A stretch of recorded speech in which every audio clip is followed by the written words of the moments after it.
Welcome to the behind the scenes for First Person Mario Endgame.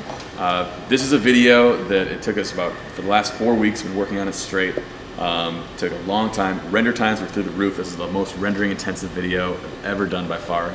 All total, we had multiple computers rendering it, but had we had a single computer rendering it, it would have literally been 50 days to go through all the renders all combined.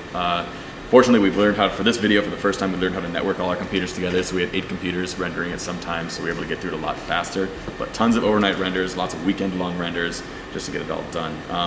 This is an idea that's been sitting around ever since the first person, even when I was working on the first person Mario video, it was like, if I ever did a sequel to this, the thing to do would be the last level of Mario 3, basically the playthrough that I'd match it up to. Because the way that we do these videos is basically the mini-map is actually what comes first. It's the playthrough first, and then it's all animated to that, and so we have something to match up for timing so that it all works with Mario's physics.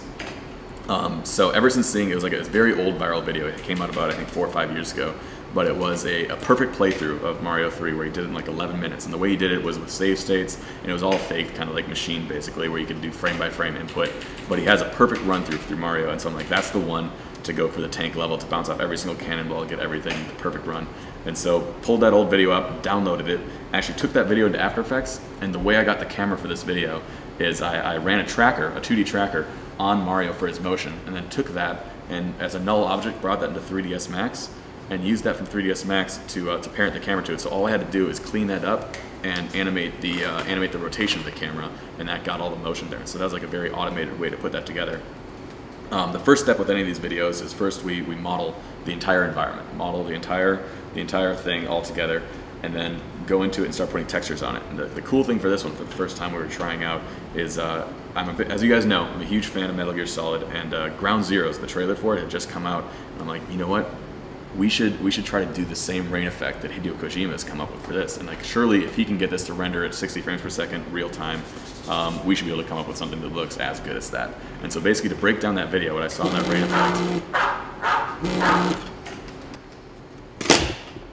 hung up. That's how important it is, guys. We got to get through the behind the scenes. We don't take any phone calls in the middle, nothing. We go straight through.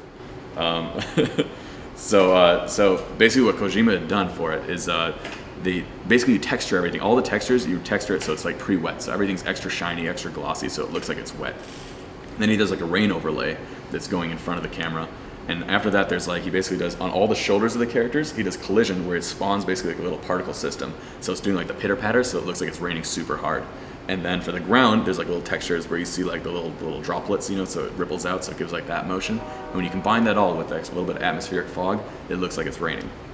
And so for this video, to break down the layers, the first thing we did when we were texturing it is we put all the textures, we made sure they all looked wet.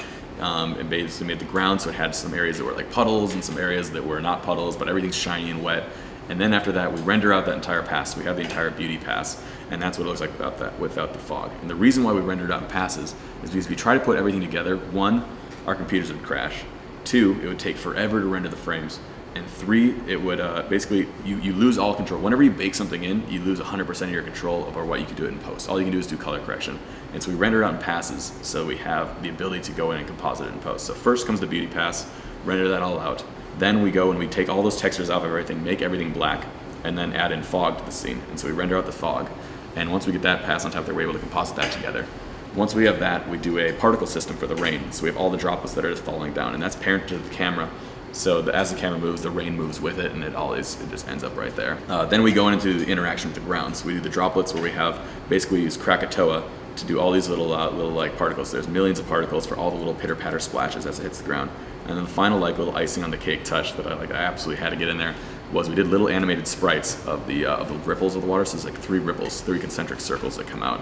And basically those spawned with every single raindrop, so you see the little splashes on the ground. Put that all together and add in some lens flares for the lights, and we have the completed effect, and that really makes it look like it's raining because it's all about that fog, all about the raindrops, and everything coming together for it. Also for the passes, when we render them out, we render them all out with a depth pass as well as a velocity pass. So we can add all of our motion blur in post because that takes forever to render out. And so basically all of our velocity data, we can add the motion blur back in After Effects, and then basically comes the compositing stage, and that's really fun because you get to toy with it, basically bring everything back in, and if you work in a proper 32-bit workflow, which if you guys, we're gonna go through some tutorials, we'll get there eventually, but if you work in a proper 32-bit workflow, you can add in every single layer, and you can even get us layered, we didn't go this extreme, but you can get us layered to do each light as its own render pass and put it all together, and if you're working properly, it should be able to composite it all together and look the exact same as if you'd rendered it out as one single thing at a time. So that's how it allows you to make very complex scenes, even with like more limited computers, just by doing lots of passes. To give credit where credit's due, I did not do this entire video by myself. This was basically all the CG work in this video was done by myself and by Kevin Comerford, right back here. We've been working together for the last couple of videos, and so basically we bang out all the CG. We spend far too much time in this room. Just getting stupid with pulling long hours and doing stuff in here. Way too many energy drinks. Then sound was done by regular Kevin Senzaki. He did all the sound effects for it. Music, for the first time, worked with Michael Wyckoff. He composed both of the songs for him. I actually met him in a meetup in LA, so that's why you guys got to come to those meetups, because I met him, he's like, dude, I do music anytime you want. Let's work together, let's do something. I listened to his stuff. It was awesome, and so we did it. You'll notice this wasn't an accident. For the first time in any video, we actually had character animation in a video, and that wasn't just because we didn't want to do it before. It's because actually myself and Kevin, we're pretty good at everything else in CG, but if there's one thing we suck at, it's character animation. We're working on getting better, but this one needed like a kick-ass Bowser, and so I called up a friend from college, and she referred me to Alex Knoll, who's a fantastic character animator, and he did all the Bowser stuff, which really like put the icing on the cake for the end of the video. So it was really cool to actually watch a pro character animator work. It was awesome. All that together was the team for the video, put it out, and please don't ask for another first-person Mario. It's over. Maybe like 2 years from now, again, we'll come back, we'll do like first-person Sonic or something like that and go out. Every so often you get like that itch to do the full CG video. If you guys would like to get into CG stuff, I said this on the video yesterday, but if you'd like to get into it, I'm planning on finally doing a lot of tutorials and going through and fulfilling. I've gotten like hundreds of requests on Twitter. Keep them coming, by the way, it drives me. But basically, let me know via Twitter. Let me know when you've got 3ds Max installed by whatever means necessary. Get 3ds Max installed if you want to learn. It's PC only, by the way, so if you have a Mac, do Boot Camp or something, and pirate Windows as well. But get it installed. Send me a message on Twitter once you have 3ds Max installed. When enough people get it installed and ready to go and say like, bring the tutorials on, Brandon, I'm ready to learn. We'll go through the basics. We'll start with like basically I'm self-taught, and so we'll go through I'll take you through the same process of what I did. We'll go through it. Don't ask for Blender. Don't ask for Maya.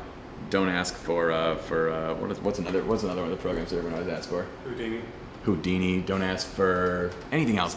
I'll confess, soft image. Yeah, I'll confess. I've never opened up any 3D program other than 3ds Max, and so you don't want to learn any of that stuff for me. But luckily, most of the information is interchangeable.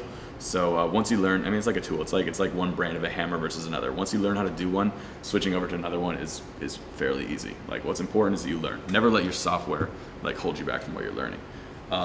It's just a tool. It's just a tool. It's just a tool, and however you use it is you know, it's an artistic tool. It's yours to learn how to use and work with. So I'll take you through the same process, and hopefully we'll all become awesomer 3D dudes together. But yeah, let me know when you got installed, and let's make it happen. We'll finally do the tutorials.